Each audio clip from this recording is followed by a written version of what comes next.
Hi, everyone. It's Harry, the Soul Coach, and this is a meditation for your soul. After the session, please do remember to subscribe. And if you enjoy the session, please do leave a comment or a super thanks.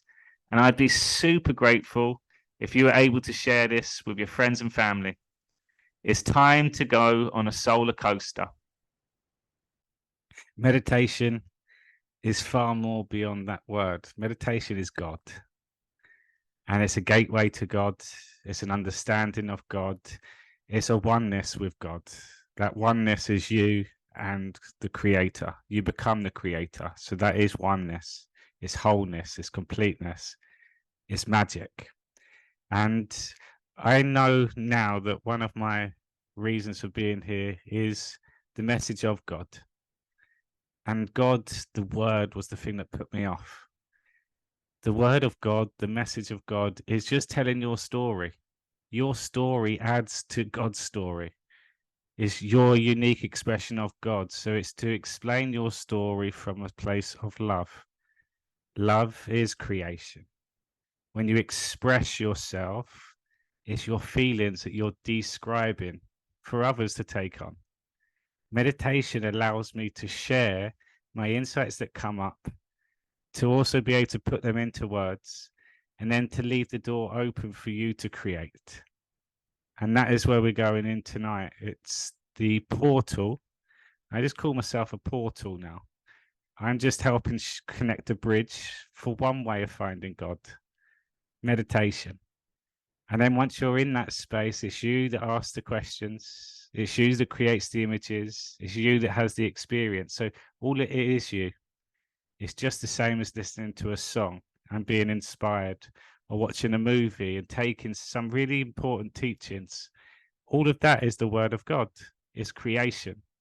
We've just been limited in our life to understanding what God is. God is everything. And if you can find God in all things, all of a sudden you've got something to look out for. And I just share a little thing with that. If you look at the way that we label foods, and all the junk food, straight away you give it the label junk. And why is it so bad? It's sugar. And sugar's got whatever attachment it's got to it. It's bad, it's unhealthy, it makes you fat. But if you look at it from any other thing that we consume, sugar is as raw as it can be. It's like stardust.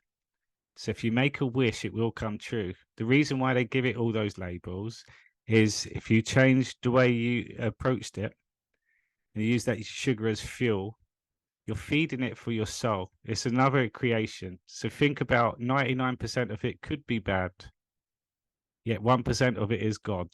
Just speak to the 1% every single time. That is you. And then you can see the only limitations then is your own mind or someone else saying, no, that's not right. That can't be. No, no, no, no. The no, no, no, no bits are not your no, no, no's. Your no's come from the feeling inside your body. It's a gut feeling. It's a no in. If you don't have that feeling at the mind now, you get a choice. You say no. And then once you get to that place where it is just knowing on the spot in a flash, I know. And that's the soul. So this is a nice experience today. I've created a portal in the experience for us to communicate with God in a number of ways. And the thing that I'm really going to ask people to do today is just appreciate whatever experience you have. So, as an example, the music, the instruments, instrument. Your creation is the instrument. Is to in tune the mind, intuition with the soul.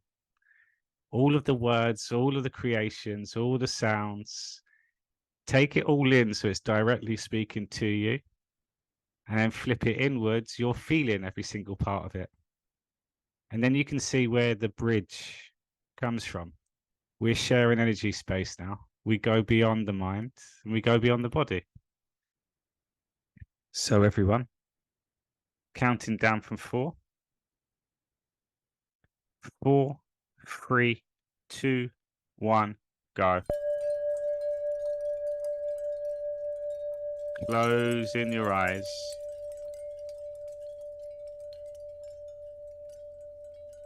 Bring yourself to this moment.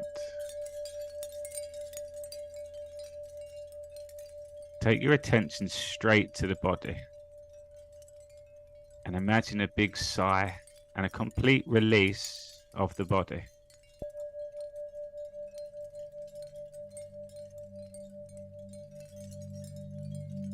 To empty out the body.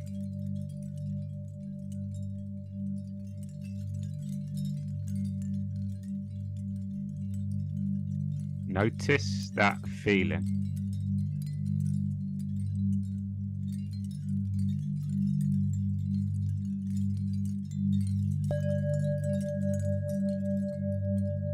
Just one breath.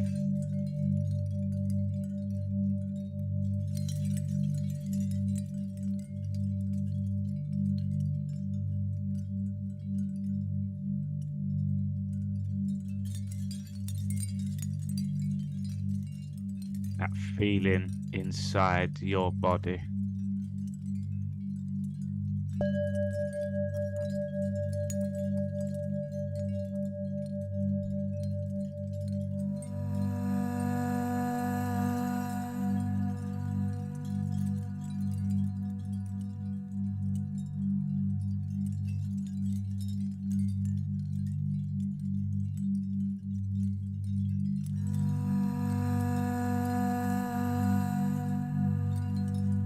A voice sent from God.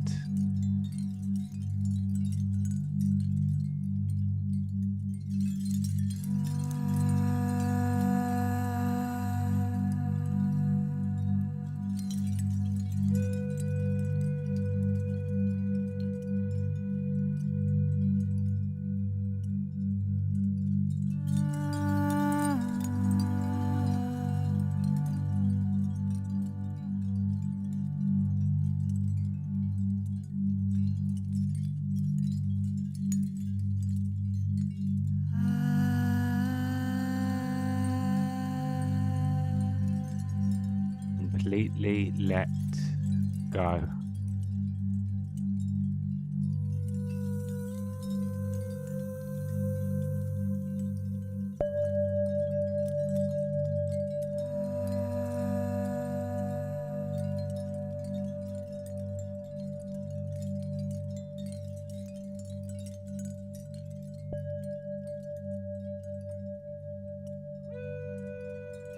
Notice that stillness.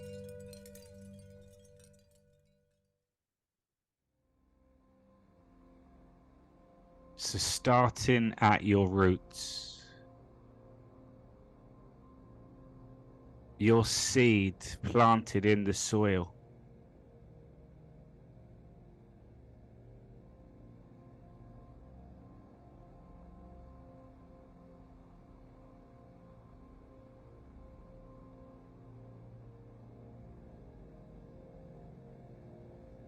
Take your attention to your heart center.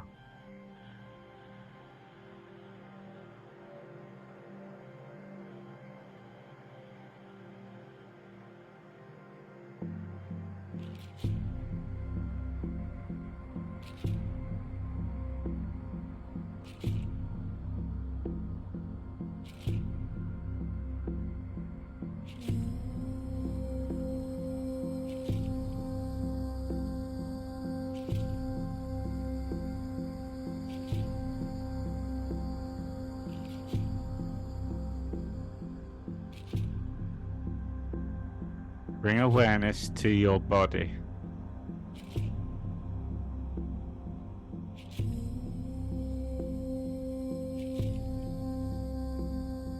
So it's time to use the imagination. Standing with your feet in the soil.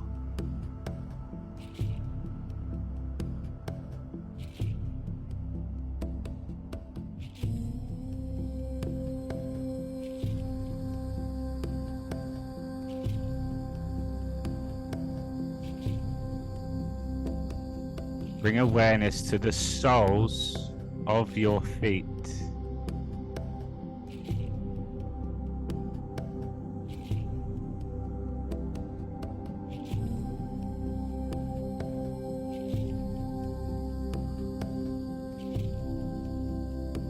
with your heels planted on Mother Earth.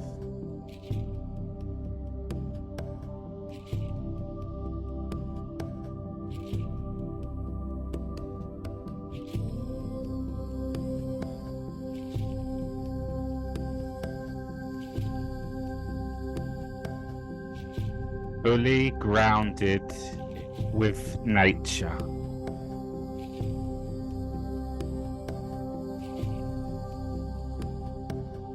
So imagine your seeds in the soil, rising up through your heels and through the soles of your feet.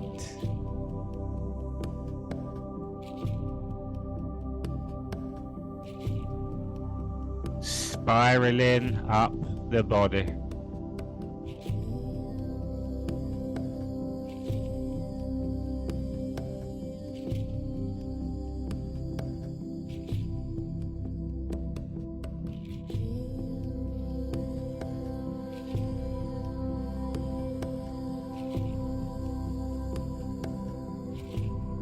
Connected to Source.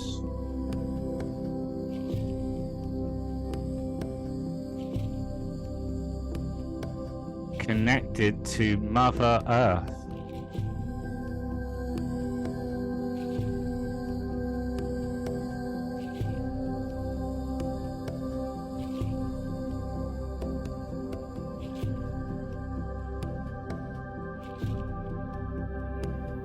Perfect body balance.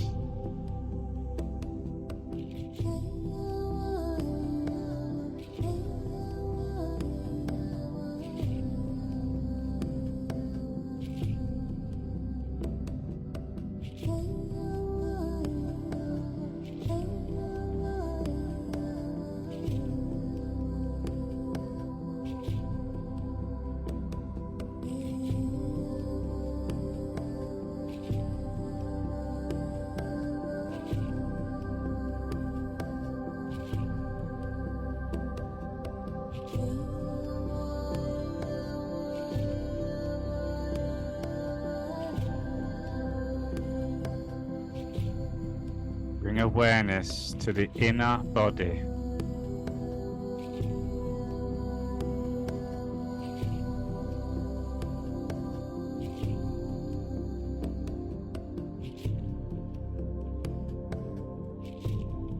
Bring awareness to that feeling.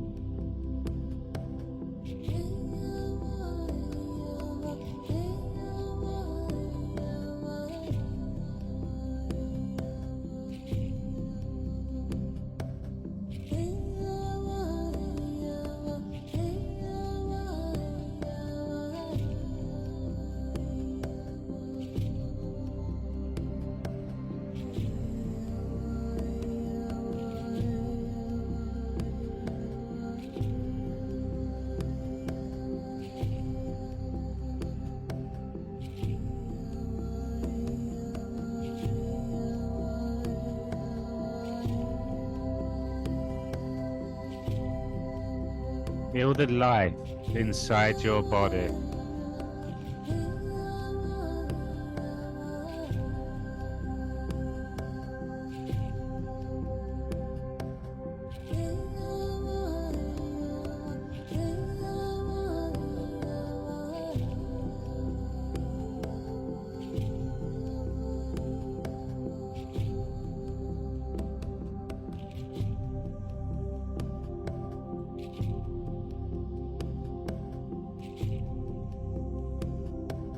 Bring awareness to this experience.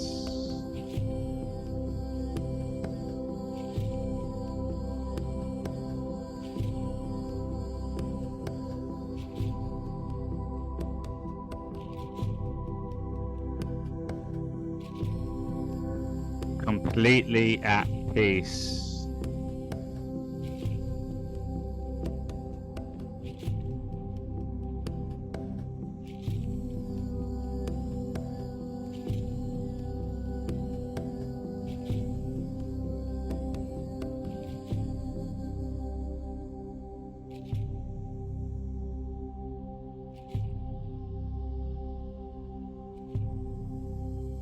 So bring awareness to this feeling. A truth is a feeling. Flow is the truth. So bring awareness to your inner body. Bring awareness to the flow. And as the observer, you get to accept your truth. You get to take your teachings. You get to get your understanding. Let me catch my breath. Did I hear you say there are no shoulds or shouldn'ts in God's world? That is correct. How can that be? If there are none in your world, where would they be? Indeed, where? I repeat the question. Where else would shoulds and shouldn'ts appear if not in your world? In your imagination.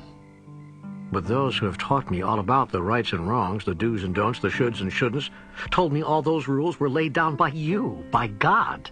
And those who taught you were wrong. I have never set down a right or wrong, a do or a don't.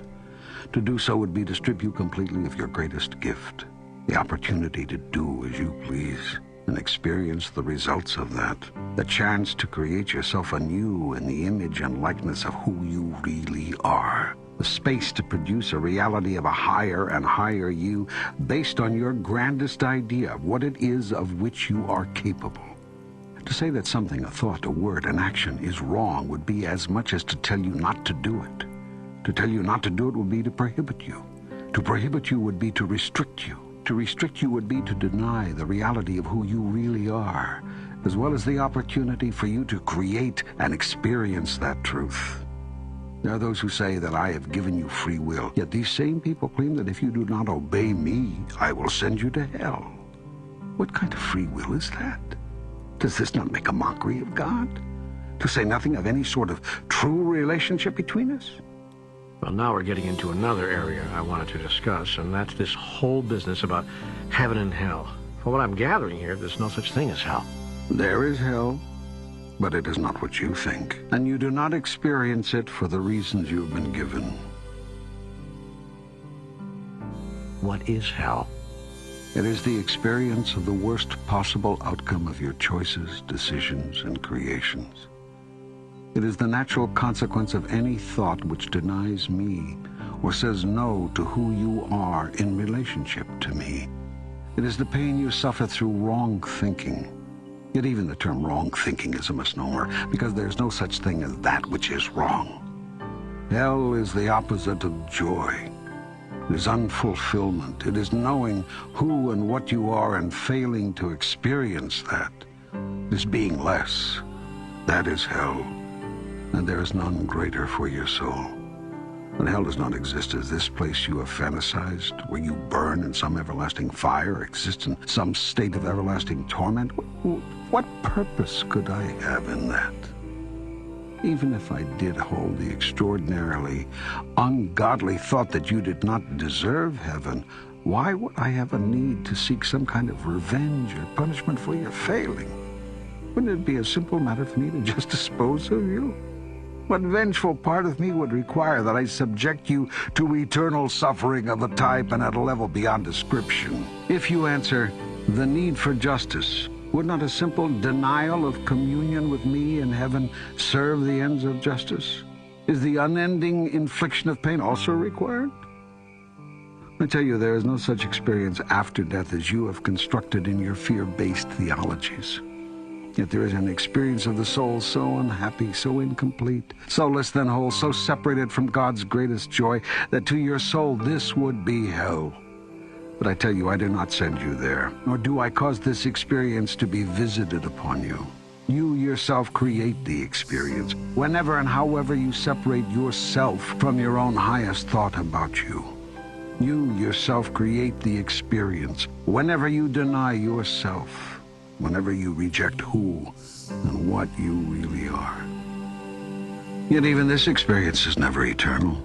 It cannot be, for it is not my plan that you shall be separated from me forever and ever. Indeed, such a thing is an impossibility. For to achieve such an event, not only would you have to deny who you are, I would have to as well. This I will never do.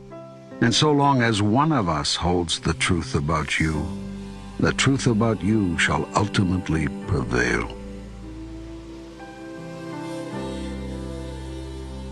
Take your attention inside your body. Some soul coaching for the soul. Those were words of truth. Yet when we try to make sense in that moment, there could be too much to take in.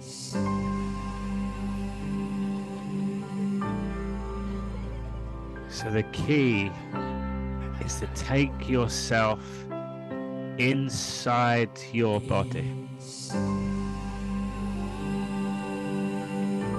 and know that when you are in your truth, amongst all those words will be a message for you.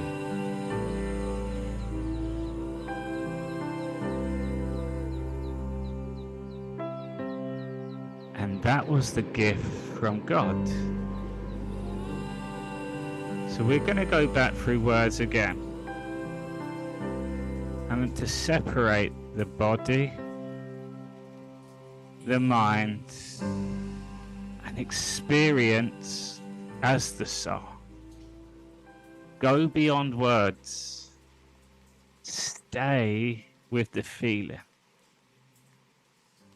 So imagine sitting on the edge of the cliff, looking down at your life.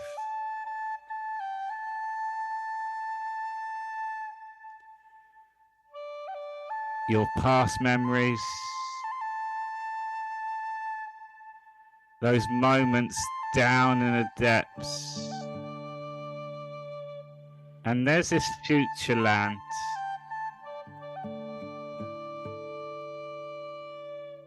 To represent your future self. You get to fly wherever you choose, taking one truth. What you ask for comes true. Fly with that feeling.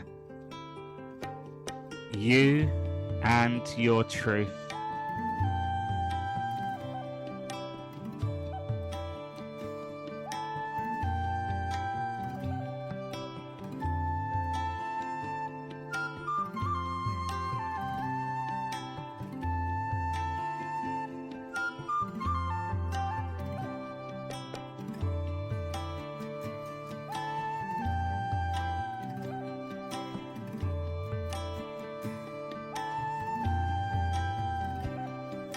Notice that feeling.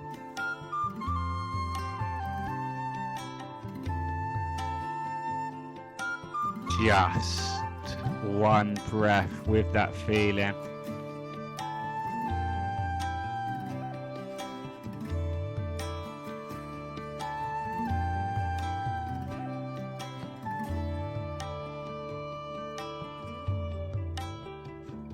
Remember. Always remember, whenever doubt, uncertainty, fear creeps in, always know that you are in full control.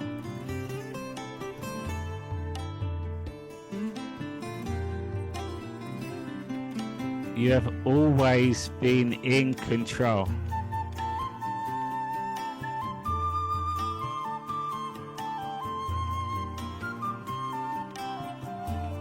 That is one of your powers.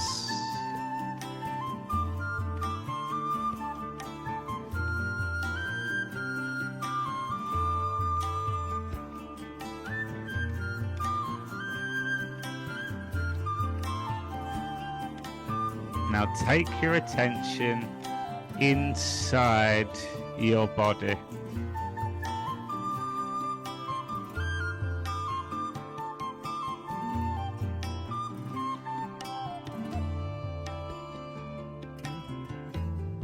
So the feelings inside your body.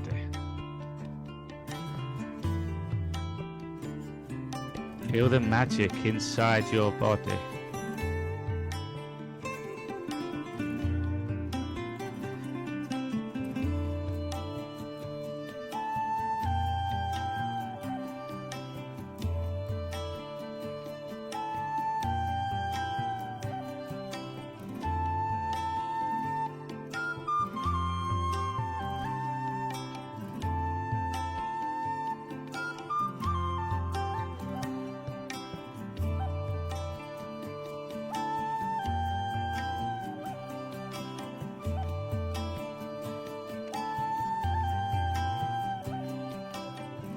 Where is that feeling?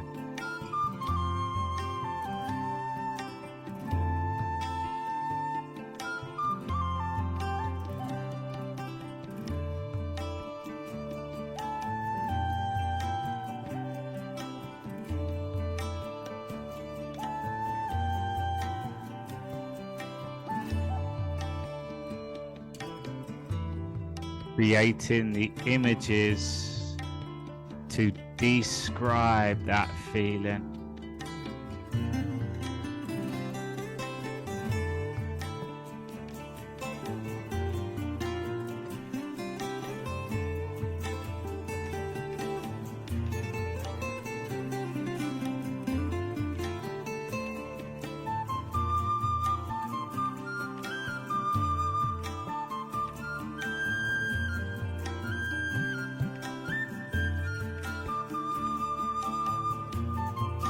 Flying high with that feeling.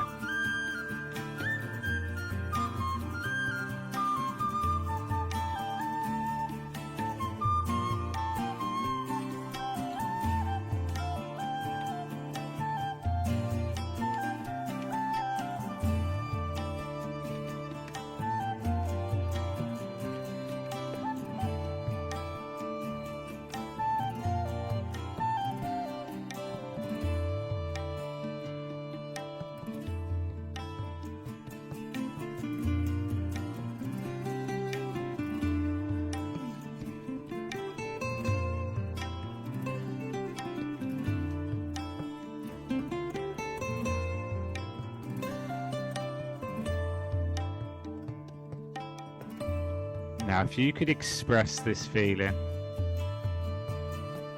what would you create?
Now bring yourself down to a safe space, a space of bliss.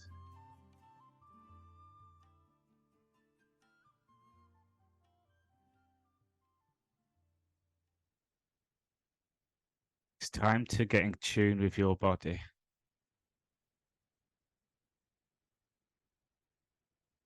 In alignment with the mind. The intuition within you.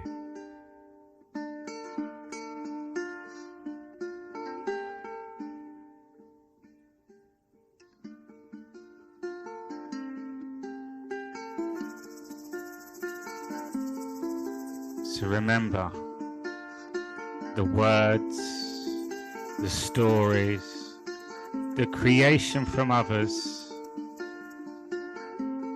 is a creation from God. Yet that is the story of another. And in that story will connect with parts to your story. So if you trust you're in that right space, you focus on the feelings, then you will receive. And when you set an intention, what you put out will come back as a feeling inside the body. So imagine God speaking to you. No preconceived idea, no words from others, just a dialogue straight directed to you.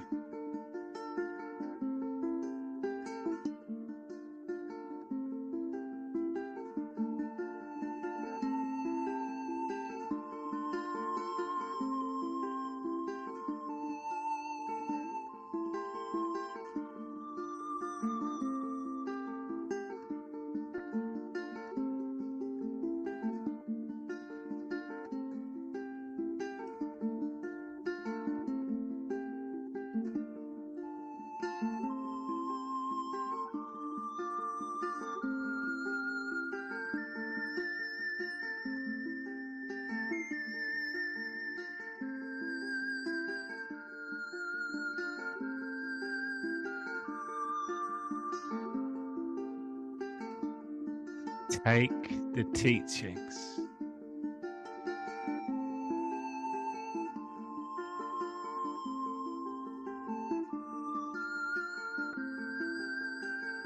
The religionists would have you believe that I created you as less than who I am so that you could have the chance to become as who I am, working against all odds, and I might add, against every natural tendency I am supposed to have given you.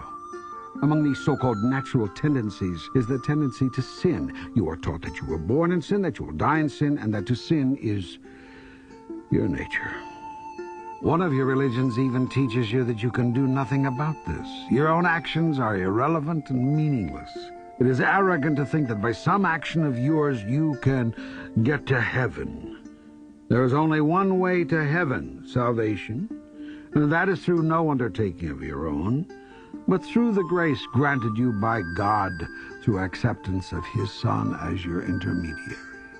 Once this is done, you are saved. Until it is done, nothing that you do, not the life you live, not the choices you make, not anything you undertake of your own will in an effort to improve yourself or render you worthy, has any effect, bears any influence. You are incapable of rendering yourself worthy because you are inherently unworthy. You were created that way. Why? God only knows. Perhaps He made a mistake. Perhaps He didn't get it right. Maybe He wishes He could have it all to do over again. But there it is. What to do? You're making mock of me. No. You are making mock of me. You're saying that I, God, made inherently imperfect beings, then have demanded of them to be perfect or face damnation. You are saying then that somewhere several thousand years into the world's experience, I relented, saying that from then on you didn't necessarily have to be good. You simply had to feel bad when you were not being good, and accept as your Savior the one being who could always be perfect, thus satisfying my hunger for perfection. You are saying that my Son, the one you claim to be the perfect one, has saved you from your own imperfection, the imperfection I gave you.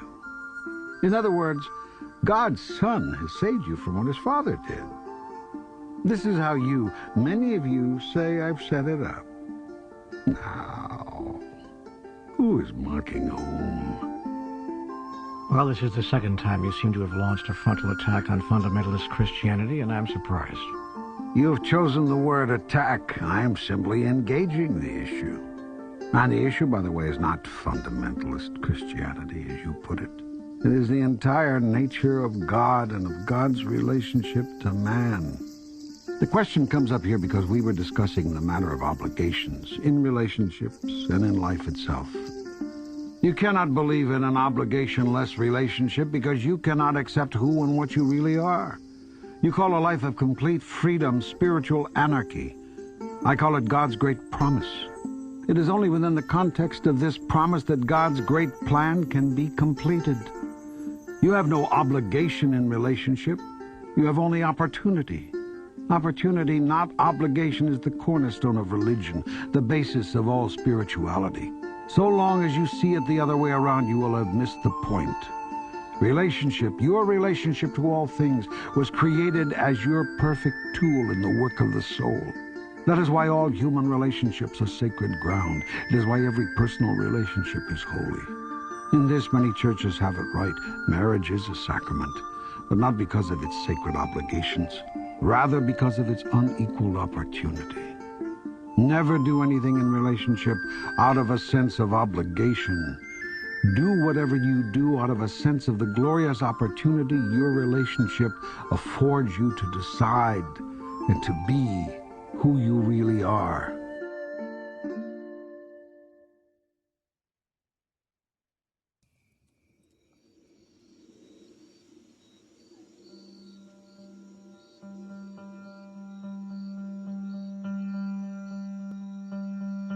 Now the only focus this time is the feelings inside the body.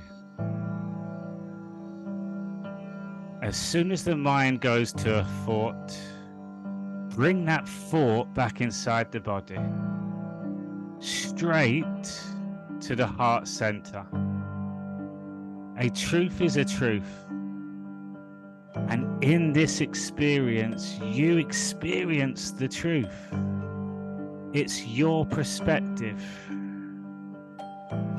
It's a no or a yes. It's a feeling that rings true.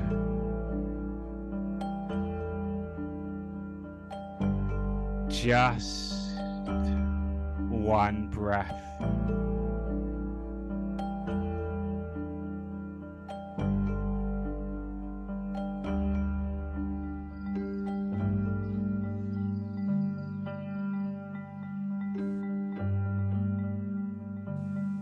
Fear is the other end of love. Feeling. It is the primal polarity. In creating the realm of the relative, I first created the opposite of myself. Now, in the realm in which you live on the physical plane, there are only two places of being, fear and love. Thoughts rooted in fear will produce one kind of manifestation on the physical plane. Thoughts rooted in love will produce another. The masters who have walked the planet are those who have discovered the secret of the relative world and refuse to acknowledge its reality. In short, masters are those who have chosen only love. In every instance, in every moment, in every circumstance, even as they were being killed, they loved their murderers. Even as they were being persecuted, they loved their oppressors. This is very difficult for you to understand, much less emulate. Nevertheless, it is what every master has ever done. It doesn't matter what the philosophy, it doesn't matter what the tradition, it doesn't matter what the religion. It is what every master has done. This example and this lesson has been laid out so clearly for you, time and time again, over and over has it been shown to you. Through all the ages and in every place, through all your lifetimes and in every moment, the universe has used every contrivance to place this truth before you, in song and story, in poetry and dance, in words and in motion, in pictures of motion, which you call motion pictures, and in collections of words, which you call books. From the highest mountain, it has been shouted.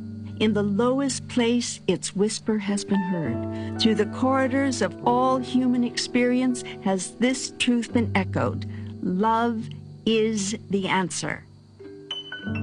Yet you have not listened.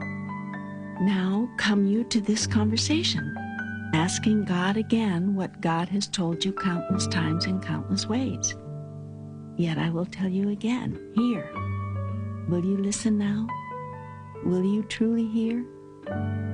What do you think brought you to this? How does it come to pass that you are listening to this?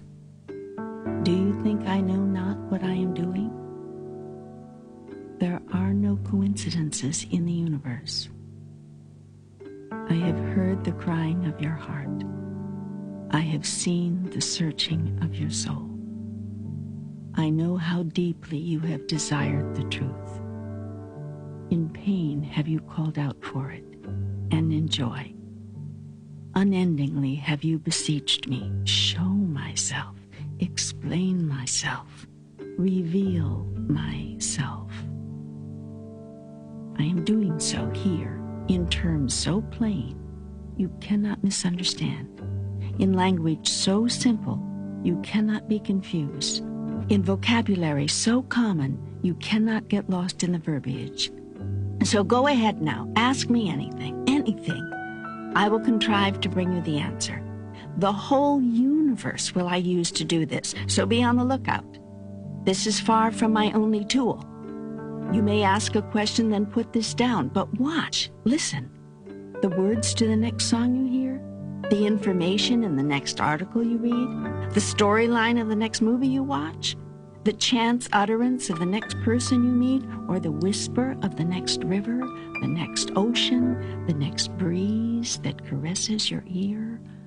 All these devices are mine. All these avenues are open to me. I will speak to you if you will listen. I will come to you if you will invite me. I will show you then that I have always been there, always.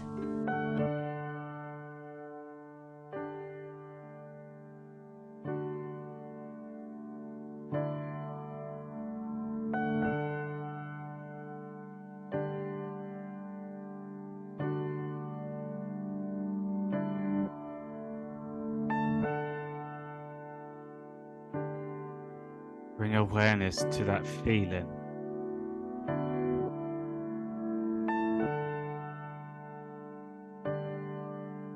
Be proud of that feeling.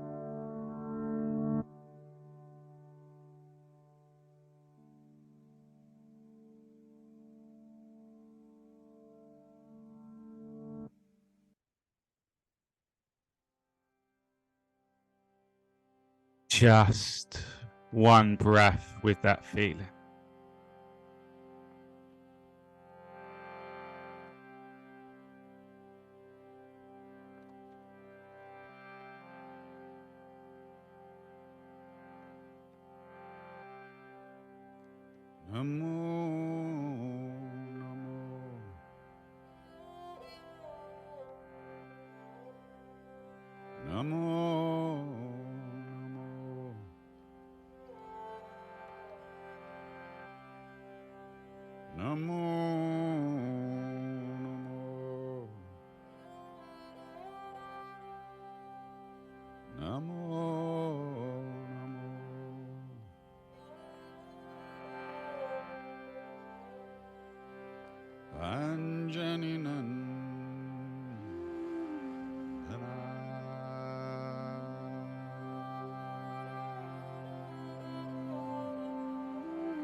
in every given moment.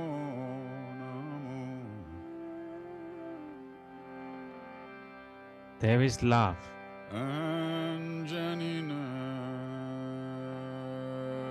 There is God. God is love. Love is God.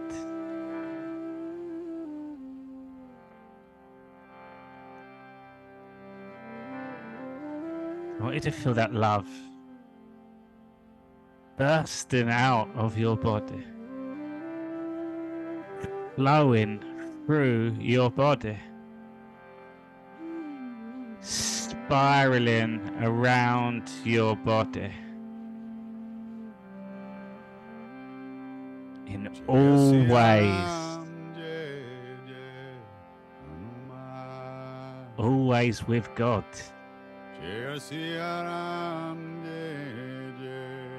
God always with you.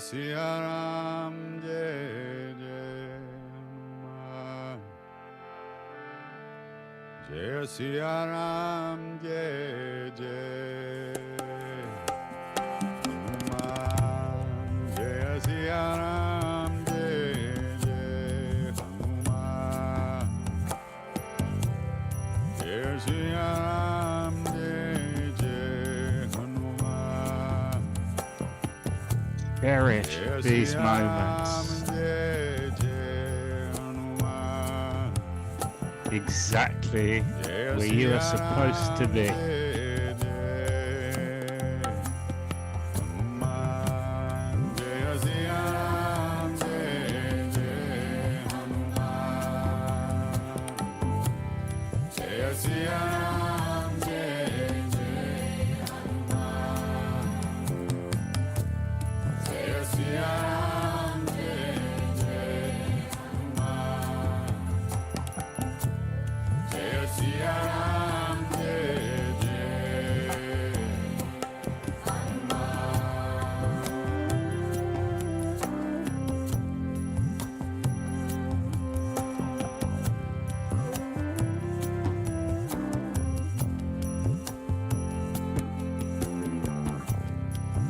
Bajranga Bali, Baba Hanuman. Jai Bajranga Bali, Jai Hanuman. Sankatam Mochan, Kripanidhan. Sankatam Mochan, A portal into God's creation.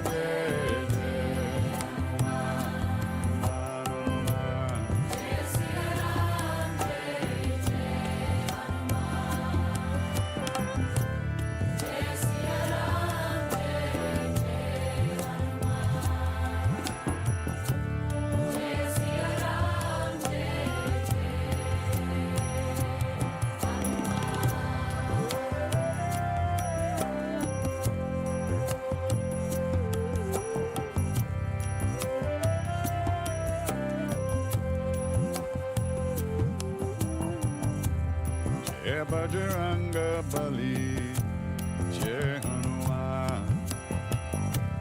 Jai Bajranga Bali, Jai Jai Hanuman. Sankatamochan, Kripanidhan. Sankatamochan, Kripanidhan. Jai Siya Ram,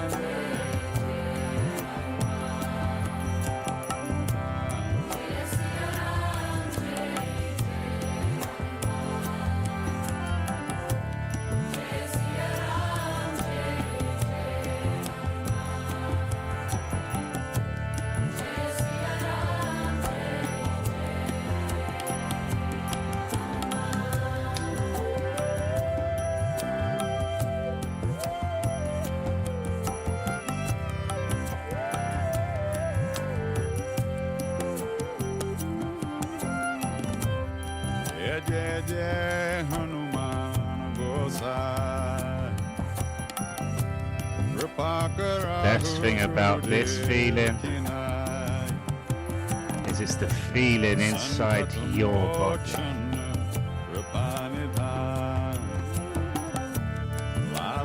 An amazing feeling. The maze within you.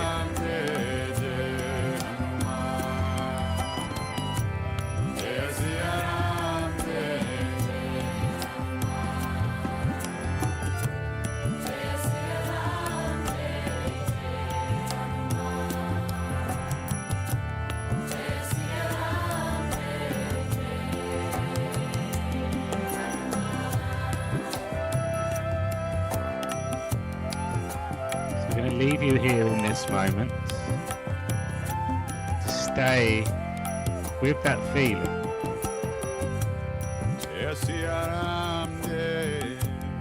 I'm going to be doing live meditations at this time every day until Christmas Day, Christ Mass.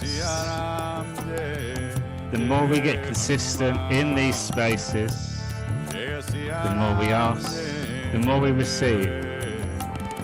Collectively, that force is a force, an awakening force. Every experience will be a download, some wisdom, and creation of others. To experience God in all forms, allowing our soul to create the experience.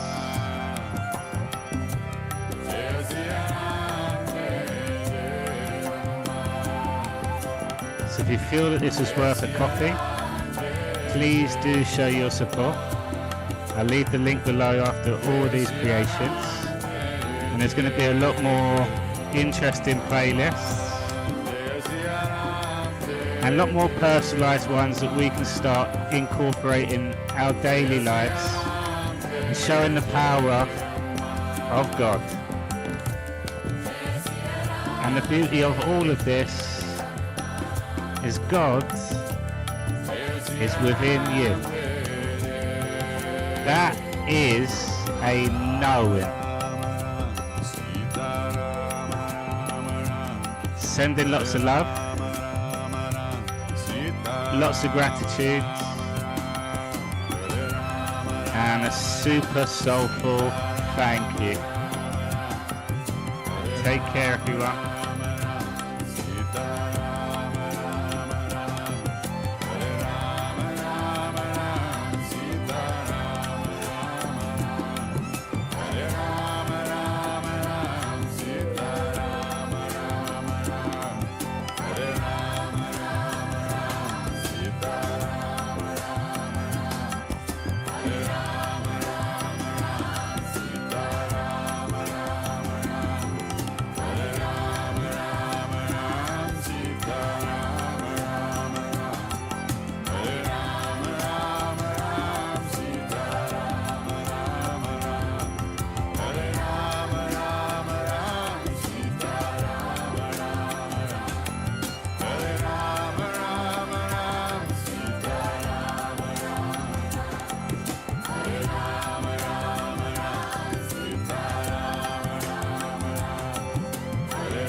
Sita Ram Ram Ram, Hare Ram Ram Ram, Sita Ram Ram Ram, Hare Ram Ram Ram, Sita Ram Ram Ram, Hare Ram Ram Ram, Sita Ram